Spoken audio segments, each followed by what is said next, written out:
اپنے خرچ کو بیلنس کرتے ہیں۔ کل پرسوں ایک ساتھی بات کر رہا تھا، اصحاب صفہ تو چٹائیوں پہ بھوکے لیٹے رہتے تھے، یہ شروع کی باتیں ہیں۔ عبد الرحمن بن عوف ٹاپ 10 صحابہ میں ہیں، ٹاپ 10 صحابہ میں۔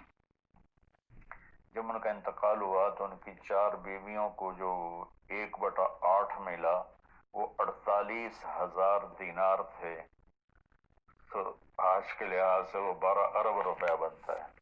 جس آدمی کا 1/8 12 ارب ہو تو پورا کتنا ہوگا؟